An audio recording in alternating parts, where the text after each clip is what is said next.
안녕하세요. 세상의 모든 돈을 복사하는 남자 돈복나입니다. 비트코인이 현재 뚜렷한 방향성을 보여주지 못한 채 지지부진하고 있습니다. 현재 녹화하는 기준으론 39,000달러를 깨고 다시 올라온 모습인데요. 오늘 브리핑도 상당히 중요합니다. 집중해서 잘 들어주세요. 4월 14일 영상에서 제가 비트코인이 주요 저항선에 막히게 되면 단기적으로 37,000달러대까지 다시 물러설 수 있다고 말씀드렸었는데요. 현재 비트코인 일봉 차트에서는 빨간색 채널의 지지가 깨지면서 하락세가 나오고 있습니다. 그에 따라 오늘 오후 기준으로 1시간 만에 약 1억 달러의 롱 포지션이 청산이 일어났습니다. 작년 기준으로 비트코인 시장은 레버리지 비율이 0.17만 넘어서도 청산을 위한 하락이 발생하곤 했었는데요. 작년 말 이후로 비트코인 레버리지 비율은 0.17 라인을 돌파한 상태에서도 계속해서 저점과 고점을 높여가며 상승하고 있습니다. 시장이 크게 조정을 받았음에도 불구하고 크립토 시장의 참여자들은 레버리지를 활용한 투자의 비중을 늘려가고 있는 상황인 것이죠. 그렇다면 현재 크립토 시장의 참여자들은 어떤 방향에 많이 베팅하고 있을까요? 펀딩비를 통해 확인해 보겠습니다. 작년 5월 말까지는 보시다시피 롱 포지션이 압도적으로 높은 비율을 차지했고요. 부처빔 이후로 5월부터 7월까지의 조정의 구간에서는 숏 포지션이 대다수를 차지했습니다. 그리고 그 이후로 8월에서 올해 1월 말까지는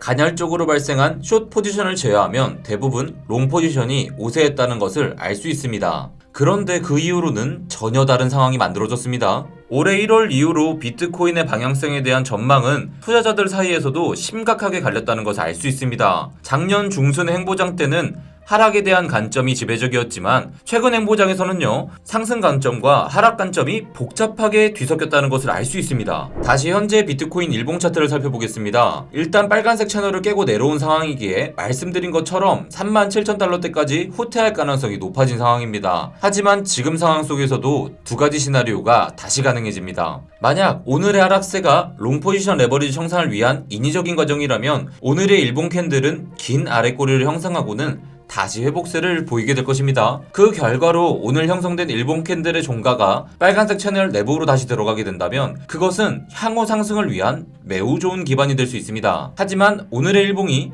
39,000달러에서 마감하게 된다면 그 이후로도 비트코인은 추가 하락을 발생시키며 37,000달러를 향해 가게 될 가능성이 높아진다는 점 참고하시길 바랍니다. 테드 도미넌스는 또다시 중요한 노란색 초회선을 마주하고 있는 상태입니다. 이 저항에 막혀서 급락이 나와준다면 향후의 단기적인 방향성을 긍정적으로 평가할 수 있겠지만 일단 노란색 추세선을 뚫고 올라가게 되는 것은 단기적으로 상당히 좋지 않은 형태를 만들게 됩니다. 비트코인 이더리움제의 크립토 시총은 녹색 박스권을 이미 깨고 내려가는 과정에 있습니다. 그렇기에 크립토 시장에서 예상치 못하게 호세가 발생하면서 급반등이 일어나지 않는다면 한동안 알트코인은 비트코인에 비해 약세를 보일 가능성이 높아졌다고 볼 수 있습니다. 한편 비트코인 도미넌스는 다시 뚜렷한 방향성을 보이지 않고 있습니다. 다만 현재 크립토 시장의 센티멘트를 고려했을 때 위쪽 방향으로 방향을 틀고 42%대를 향한 상승이 일어날 가능성이 좀 높아졌다고 볼 수 있겠습니다. 만약 비트코인 도미넌스가 계속해서 올라간다면 그것은 알트코인의 악세를 시사하는 것이니 알트코인과 비트코인의 비중을 조절함에 있어서 참고하시고 대응하시길 바랍니다. 달러 인덱스가 연일 급등을 이어가고 있습니다. 현재 코로나 팬데믹이 시작되었던 2002년 3월 수준까지 올라온 상태인데요. 높아지는 달러 인덱스를 우리는 어떻게 해석해야 될까요? 장기적인 관점으로 바라봤을 때 달러 인덱스가 고점을 형성한 것은 2016년 12월과 2020년 3월이었고요.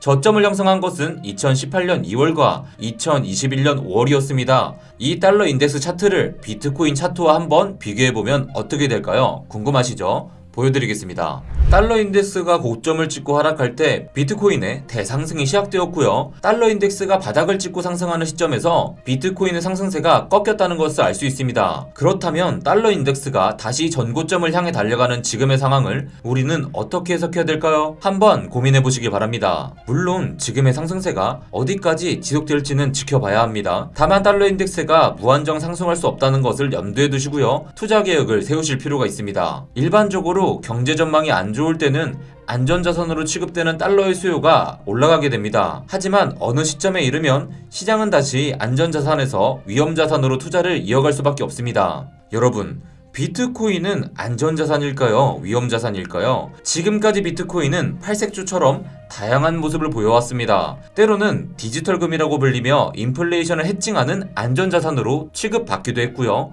때로는 신기술로 분류되어서 기술주와 함께 움직이기도 했습니다. 하지만 그 모든 것은 다 오르고 나서 붙인 이유일지도 모르겠습니다. 중요한 것은 비트코인은 어떤 상황에서도 지난 10년간 가장 큰 상승을 이어왔다는 것이죠. 비트코인은 왜 올랐을까요? 그리고 앞으로 비트코인이 오를 수밖에 없는 이유는 무엇일까요? 그 부분에 대해서 여러분들 스스로 10분간 설명할 수 있어야 됩니다. 그래야 하루하루의 변동성에 흔들리지 않고 크립토 투자를 성공적으로 이어갈 수 있다는 것 명심하셨으면 좋겠습니다. 그리고 여러분들이 스트레스를 안 받고 현업에 더 집중할 수 있겠죠. 중요 소식 몇 가지 보고 가겠습니다. 코인데스크 기사인데요. 포르투갈 중앙은행이 포르투갈 최초로 은행에 암호화폐 서비스 제공자 라이센스를 줬다는 건요. 포르투갈에서 암호화폐 거래소와 결제회사가 저 라이센스를 받은 적은 있는데요. 은행이 받은 건 최초라고 합니다. 포르투갈에서 이제 암호화폐 인구가 늘어날 일만 남았네요.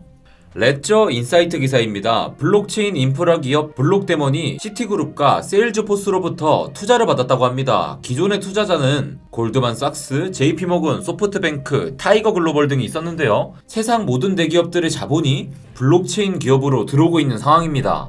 비트코인닷컴 기사입니다. 11조 달러를 운영하는 피델리티에서 암호화폐 전단팀을 꾸려서 시장 조사를 한다는 컨텐츠를 지난번에 다뤘었는데요. 조사를 해보니 수요가 엄청나게 많았답니다. 우리는 젊은 투자자로부터 빠르게 성장하는 이 산업에 대한 수요를 확인했습니다. 라고 밝혔고요. 이번에 두 개의 ETF를 출시한다고 하는데요. 하나는 암호화폐 채굴 및 거래, 블록체인 기술, 디지털 결제와 관련된 암호화폐 ETF고요. 두 번째는 메타버스 구축 및 활성화와 관련된 회사에 투자하는 ETF입니다. 크립토씬이 엄청나게 커가는 소리가 여기까지 들리네요. 디크립트 기사입니다. 지난번 토요일에 중대 소식이 발표됐었죠. 조 바이든 미국 대통령이 리플의 전 고문인 마이클 바 법학 교수를 차기 연준 부의장으로 지목했다는 소식인데요. 샘 뱅크먼 형님이 바이든에게 뿌렸던 정치 자금이 드디어 빛을 발하게 되는 걸까요? 이 마이클 바 아저씨는 양력도 화려합니다. 빌 클린턴 대통령 때 재무부에서 근무했었고요. 오바마 대통령 땐 금융기관 차관보로 일했었습니다. 마이클 바가 리플에 합류했을 당시의 발표문이 주목을 받고 있는데요. 내용을 간략히 보면요. 글로벌 경제 시스템은 매우 구식이다. 지불의 혁신이 금융 시스템을 더 안전하게 만들고 비용을 절감하며 소비자와 기업 모두를 위한 접근성과 효율을 개선하는 데 도움이 될 수 있다고 생각합니다라는 내용입니다. 페드의 부회장으로 취임하여 SEC와 리플 소송이 하루빨리 마무리되는 데 도움을 주면 좋겠네요. 그리고요. 리플이 승소하거나 원만한 합의가 일어나면 폭등하게 될 수도 있겠죠. 리플이 이 시장을 끌고 가게 될까요? 비트코인은 11,774%가 오르는 동안 총 13차례의 폭락이 있었습니다. 그때마다 호들갑 떠는 홀더들은 시장이 끝났다, 죽었다 떠들어댔고요. 결국 비트로는 10,000%가 올랐죠. 현재도 그런 과정이라고 생각합니다. 떠나실 분들은 뒤도 돌아보지 마시고 떠나시고요. 그게 아니라면 정신 똑바로 차리고 잘 대응하셔야 됩니다. 우리는 다가오는 불장 때 시드를 왕창 복사해야 하니깐요. 여러분들을 위해 더욱더 열심히 노력하겠습니다. 그럼 우리 내일 라이브 방송에서 만나요. 안녕!